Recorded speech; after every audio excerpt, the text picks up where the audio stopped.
नजर में चांद रखो, दिल में आफताब रखो। नजर में चांद रखो, दिल में आफताब रखो। जो इंतखाब भी रखो वो लाजवाब रखो।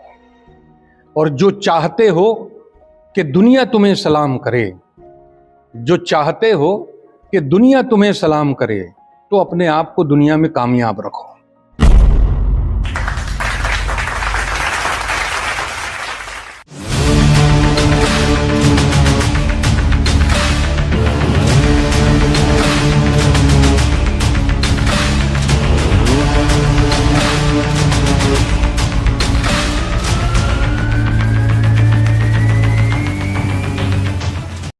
नमस्कार, मैं ऋषभ राज पाठक आपका स्वागत करता हूँ लीड लैब के मंच से। जिस प्रकार हम विभिन्न क्षेत्रों के दिग्गजों से मिलाते हैं, उसी प्रकार एक और दिग्गज जो कि एक रिटायर्ड टीचर, साथ ही शायर और लेखक भी है, जिनका नाम है डॉक्टर जलील। सर, आपका स्वागत है लीड लैब के मंच पर। बहुत बहुत शुक्रिया, बहुत बहुत धन्यवाद आपका। सर, और एक छोटा सा परिचय हमारे दर्शकों को दें। सबसे पहले तो लीड लैब के तमाम जिम्मेदारों और तमाम टीम के लोगों का मैं दिल की गहराई से शुक्रिया अदा करना चाहूँगा, इसलिए कि उन्होंने लीड लैब के मंच पर मुझे आमंत्रित किया, मुझे बुलाया और अपनी बात आप हजरात के सामने रखने का मौका दिया। मेरा छोटा सा परिचय, छोटा सा तारुफ ये है कि मेरा पूरा नाम डॉक्टर जलीलुर रहमान है, लेकिन चूंकि शायर लोग ज़्यादा बड़ा नाम पसंद नहीं करते, तो इसलिए मुझे डॉक्टर जलील बुरहानपुरी के नाम से जाना जाता है। मेरी पूरी ज़िंदगी तकरीबन 40 साल मैं एजुकेशन डिपार्टमेंट में रहा और उसी के साथ साथ लेखन कार्य भी करता रहा। ख़ानदानी शायर हूँ, इसलिए शायरी के एतबार से पूरा हिंदुस्तान भी घूमा है और पूरे हिंदुस्तान के घूमने के बाद में हिंदुस्तान के बाहर भी कई मुल्कों में जाकर अपने मुल्क की और अपने शहर की नुमाइंदगी करने का भी बार बार मौका मिला है और मिलता रहता है। बिल्कुल सर। सर, ये तो आपका परिचय हो गया। साथ ही हम लोगों का सबसे पहला प्रश्न आता है कि आपका बचपन कैसा रहा और बचपन से यहाँ तक पहुँचने में आपका सफ़र कैसा रहा, उसका एक छोटा सा रूप। देखिए, ये तो एक जुमले में ये बात कही जा सकती है कि मैंने एजुकेशन में मैं ट्रिपल पोस्ट ग्रेजुएट हूँ और यूनिवर्सिटी टॉपर हूँ और डॉक्टरेट भी मैंने डबल किया है। लेकिन यहाँ तक पहुँचने में ये बहुत आसानी से मैंने ये कह दिया, लेकिन पूरा बचपन, लड़कपन, जवानी, नौजवानी बड़ी संघर्ष से भरी हुई रही। कुछ गरीबी की वजह से कह लीजिए, कुछ ज़माने की आजमाइशों और परेशानियों की वजह से कह लीजिए। बहुत मुश्किल था एजुकेशन हासिल करना, लेकिन मैंने इसे एक चुनौती, एक चैलेंज माना और चैलेंज मानकर मैंने एजुकेशन के अंदर अपना नाम रोशन किया। उस ज़माने में मैं रात भर पावरलूम चलाया करता था और क्योंकि स्कूल और कॉलेज की फ़ीस पे करने का भी जो है वो साधन नहीं हुआ करता था, पारिवारिक स्थिति भी ऐसी नहीं थी, तो वो उसके ज़रिए स्ट्रगल करना और दोपहर में कुछ बच्चों को ट्यूशन भी करना, मतलब ये कि बड़ी चुनौती रही, बड़ा संघर्ष रहा। जो लोग आज ये कहते हैं हमें कामयाबी के शिखर पर देखते हैं, उनको ये भी देखना चाहिए कि यहाँ तक पहुँचने में हमारे पाँव में कितने छाले आए। तो बड़ा संघर्ष करना पड़ा पाठक जी, और तब यहाँ पर कामयाबी के शिखर पर पहुँचने का मौका मिला। जी सर। सर, आप शिक्षा के क्षेत्र में तो कार्य कर ही रहे थे, लेकिन एक शायर बनने की प्रेरणा आपको कहाँ थी? असल में मैं ख़ानदानी शायर हूँ। मेरे नाना शायर, मेरे दादा शायर, मेरे ताया वाली शायर, मेरे वालिद शायर और मेरे जो बड़े भाई हैं वो भी सबसे बड़े शायर। तो मुझे मेरे अपने घर में इसकी प्रेरणा मिली। साहित्य मेरे अपने घर में था, शायरी मेरे अपने ख़ानदान में हुआ करती थी और ये लोग बहुत बड़े बड़े लोग थे। इनका नाम जो है अपने अपने ज़माने में पूरी उर्दू जगत के अंदर और मुशायरे और शायरी की दुनिया में चलता रहा। तो वो मुझे, तो ये समझ लीजिए कि एक तरीके से विरासत में ये चीज़ें मिली।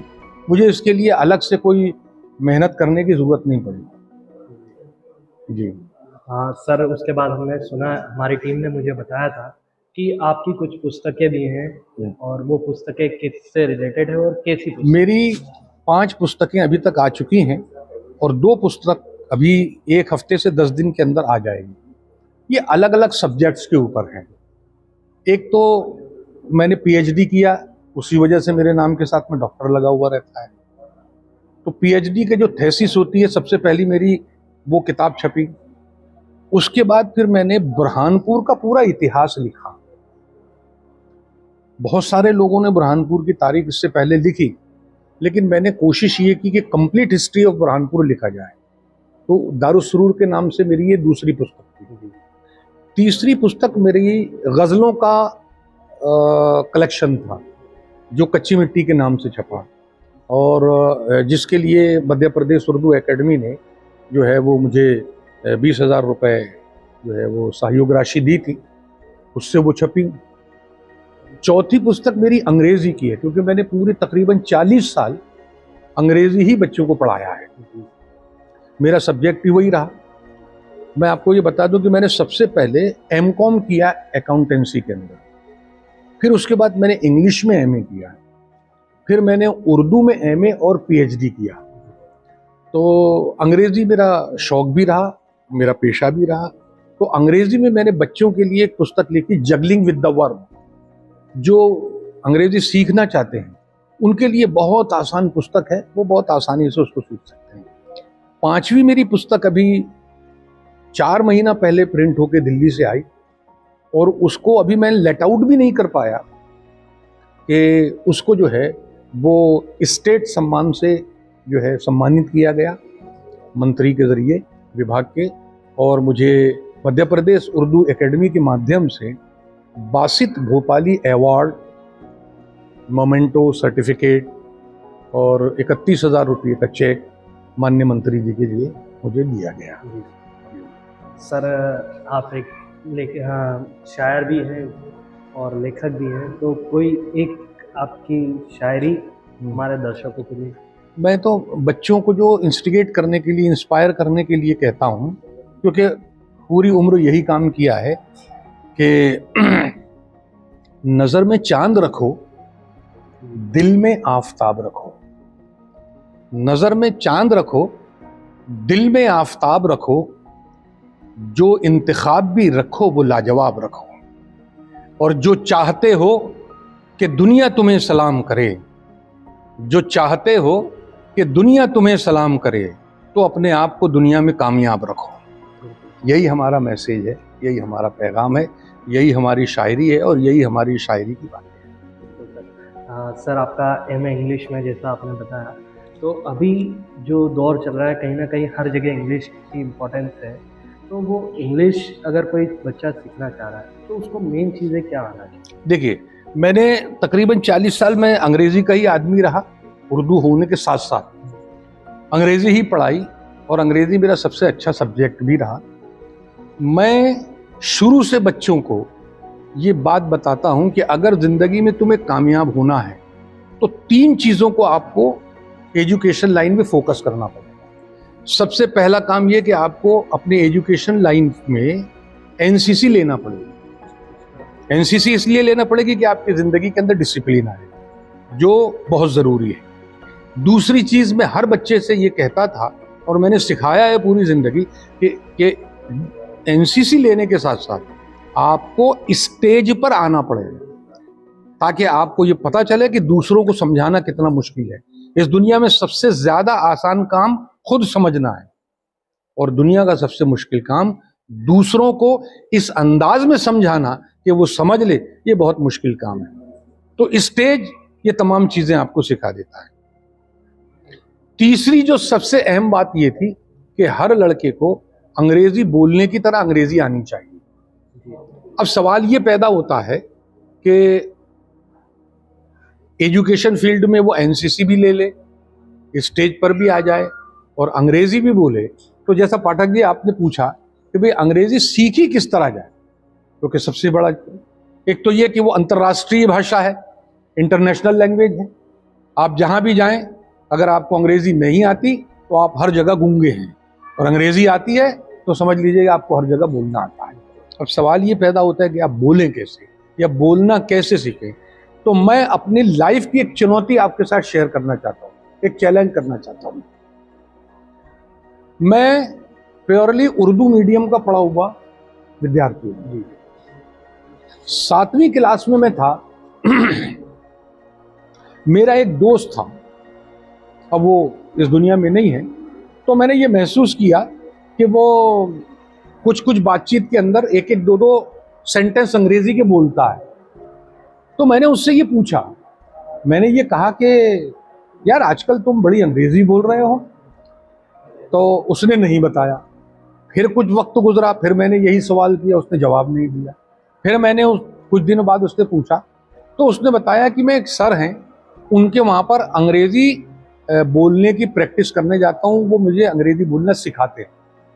तो मैंने कहा यार मुझे भी सीखना है, मैं भी चलूँगा तुम्हारे साथ।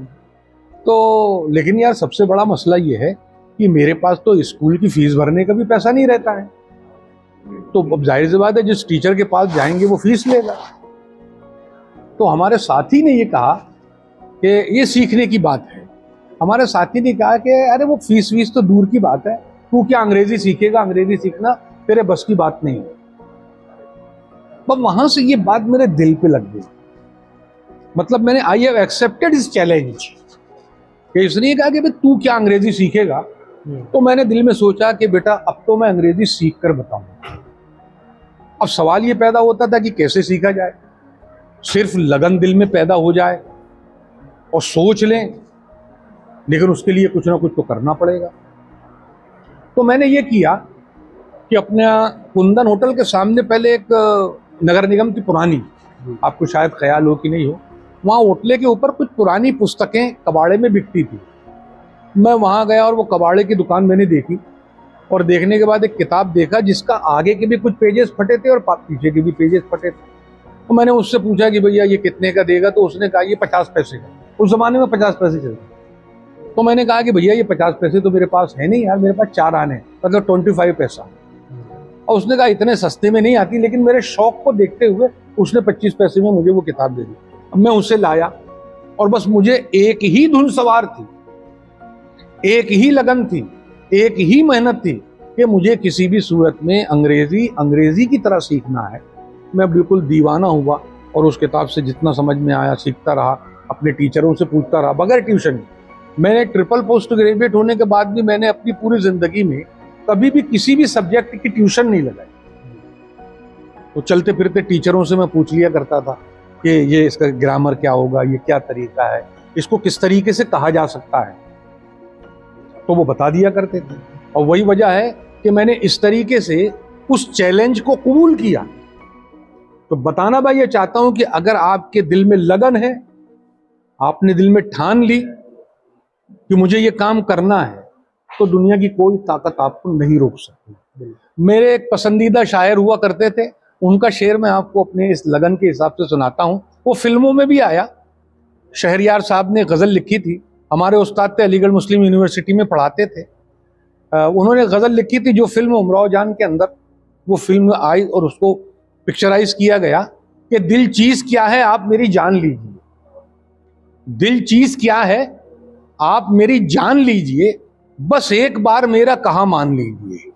अब शेर वो सुनाना चाहता हूं कि बस एक बार मेरा कहा मान लीजिए, कि कहिए तो आसमां से जमीन पर उतार लाएं, कहिए तो आसमां को जमीन पर उतार लाएं।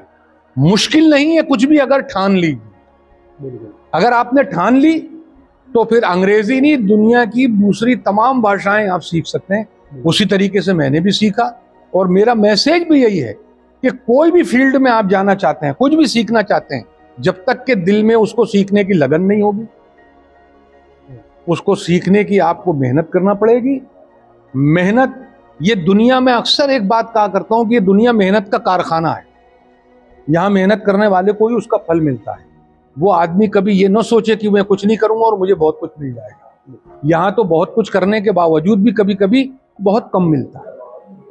तो अंग्रेजी सीखिए आप, बस दिल में ठान लीजिए, कोई भी चीज आपको सिखाने का जरिया बन जाएगी। बिल्कुल सर, आपने जो बात बोली कि कहीं ना कहीं हमारा जो युवा है या विद्यार्थी है वो अगर अपने क्षेत्र में ठान लेता है तो वो डेफिनेटली सफल हो जाएगा। बिल्कुल। सर अगला क्वेश्चन हमारा ये आता है कि आप जो आप अभी सफलताएं आपको जो मिली शिक्षा के क्षेत्र में, आप अच्छी सफलता नाम रखते ही हैं, साथ ही आप एक अच्छे शायर भी हैं, नाम बहुत ही नामी लेखक भी हैं, तो इसका श्रेय आप किसको देते हैं? मैं अपने गार्जियन को और अपने उन उस्तादों को देता हूँ। हमारे बहुत सारे टीचर थे जिन्होंने ज़बरदस्ती मुझे क्लासरूम से उठाकर स्टेज पर खड़ा किया। उस वक्त मैं बहुत घबरा रहा था, लेकिन उन्होंने मेरे अंदर कुछ ऐसे सलाहियतें देखी थी कि अगर ये बोलने लग जाएगा तो ये आगे जाके बहुत अच्छा बोलने वाला बन जाएगा। तो मैं सबसे पहला इसके लिए शेयर मेरे अपने माँ बाप को देता हूँ, मेरे अपने उस्तादों को देता हूँ कि जिन्होंने हर मौके पर मेरी हिम्मत अफजाई की और मुझे बढ़ने का मौका दिया, और मैं जो कुछ भी आज हूँ ये सब उनकी मेहनतों और दुआओं के नतीजे में। सर एक छोटा सा मैसेज देश के युवाओं के लिए। देश के युवाओं के लिए सिर्फ मैं अक्सर यही अंग्रेजी का टीचर हूँ या रहा हूँ, और तकरीबन 40 साल मैंने यही काम किया है। मेरा एक सेंटेंस आप याद रखिए, there is no shortcut to success. कामयाबी के लिए आप चाहें कि छोटा रास्ता मिल जाए तो यह मुमकिन ही नहीं है। कामयाबी जितनी बड़ी चाहिए उससे ज्यादा मेहनत करेंगे आप तो तब आपको कामयाबी मिलेगी। और वो आपको, अगर आपने अपने दिल में उस कामयाबी की शमा को रोशन कर लिया, अगर आपने उस चिराग को अपने दिल में जला लिया, जैसे होता ही है कि माँ बाप को बच्चों को ये कहना पड़ता है कि बेटा पढ़ने के लिए बैठ। कामयाबी उस वक्त मिलेगी जब आपके माँ बाप ये कहें कि बेटा बहुत पढ़ लिया, अब थोड़ी देर आराम कर ले। अगर आपने अपनी जिंदगी के अंदर ये नहीं सीखा, वरना हर कल्लू लल्लू, हर ठेला चलाने वाले को अगर इस तरीके से कामयाबी मिल जाए तो हर आदमी डॉक्टर जलील नहीं बन सकता और हर आदमी कामयाबी के झंडे नहीं गाड़ सकता। तो होना तो ये चाहिए कि आप ये सोचें कि मैं सो और जाग कर कामयाबी हासिल नहीं करूंगा। आप तो ये सोचें कि मुझे उस वक्त तक जागना है जब तक कि मुझे कामयाबी हासिल ना हो जाए, और जब कामयाबी मुझे हासिल हो जाएगी उस वक्त मैं आराम करूँ। बगैर आराम के कोई कामयाबी नहीं। मेहनत कीजिए, ये दुनिया मेहनत का कारखाना है। कामयाबी उन्हें ही मिलती है, फल उन्हें ही मिलता है जो मेहनत करते हैं, जो कोशिश करते हैं। और जो कोशिश नहीं करते उनको वही कुछ मिलता है जो कोशिश करने वाले छोड़ के चले गए, यानी कुछ नहीं मिलता है। इसलिए मेहनत कीजिए, खूब पढ़िए, खूब बढ़िए, कामयाबी की तमाम मंजिलें आपका इंतजार कर रही हैं। बिल्कुल सर। सर एक और क्वेश्चन, आपकी जो स्टडी लाइफ थी, आपने एमकॉम करा, 2 बार एमए करा, फिर पीएचडी करी। उस समय आप बता रहे हैं आर्थिक वो भी था, कमजोरी भी थी आपकी फैमिली को, लेकिन आपने उस टाइम पे जो चुनौतियों को फेस करा, तो वो कोई ऐसी चुनौती जिससे आप हताश हुए और हताश होने के बाद उसका सामना करा और आप अभी यहाँ तक पहुँच पाए? देखिए, चुनौती तो आपको हर कदम पर मिलती है। अगर जो हालात थे, आज हाथों में फूलों का गुलदस्ता देखकर कामयाब जिंदगी की मुबारकबाद तो सब कुछ देते हैं, लेकिन इस कामयाबी की मंजिल तक पहुंचने के लिए पैरों में कितने छाले आए हैं, जबान पर कितने छाले आए हैं, असली चीज वो होती है देखने की। कामयाबी की बुलंदियों पर आप पहुंच गए तो क्या कमाल किया, आप पहुंच गए। जो लोग ये कहते हैं कि आज हम डॉक्टर जलील को देखते हैं कि दुनिया घूम रहे हैं, शिक्षा के क्षेत्र में बहुत बड़ा काम किया है, सारी बातें देख के बड़ी खुश होती है, लेकिन कभी उन लोगों ने ये देखने की कोशिश नहीं की कि वहां तक पहुंचने के लिए डॉक्टर जलील को कितने कांटों के ऊपर पैर रखकर चलना पड़ा, कितने छालों को अपने हाथों से फोड़ना पड़ा। चुनौतियां तो होती है। मैं आपको ये बताऊं कि मेरे पास स्कूल के फीस भरने के पैसे नहीं हुआ करते थे। मैं रात में पावरलूम चलाया करता था। मुझे पहलवानी करने का बहुत शौक था। मैं कुश्ती लड़ने वाला पहलवान रहा हूं अपने जमाने का। अब तो खैर वो हालत नहीं रही, इसलिए कि वो बचपन की बातें और अब आप मेरे से 55 में बात कर रहे हैं, तो फर्क तो पड़ेगा। लेकिन आप यकीन जानिए कि मैं रात भर पावरलूम मजदूरी करने के बाद 5 बजे के बाद अखाड़े जाता था। उस जमाने में ये आज जो जिम का जो कॉन्सेप्ट है ये नहीं था। उस जमाने में तो अखाड़े हुआ करते थे या दंड बैठक बैठकर पहलवानी की जाती थी, तो पहलवानी की जाती थी। उसके बाद हमारे दोस्त लोग बोलते थे कि आप रात भर लूम चलाने के बाद पहलवानी नहीं कर सकते, लेकिन मैंने उनकी चुनौती को कबूल किया और ये कहा कि मैं रात भर पावर लूम भी चलाऊंगा, पहलवानी भी करूँगा, स्कूल और कॉलेज भी जाऊँगा, और स्कूल और कॉलेज की फीस बगैर किसी से मांगे दिए और फीस माफ भी नहीं करवाऊंगा। ये मेरे लिए सबसे बड़ा चैलेंज था कि जिन हालात में एजुकेशन ली गई, और इतनी एजुकेशन कि हमारे ज़माने में ये होता था पाठक साहब की जो मैट्रिक हो जाते थे वो तालीम याफ्ता कहलाते थे। अब तो एजुकेशन और पढ़े लिखे आदमी का कॉन्सेप्ट ही अलग हो गया है।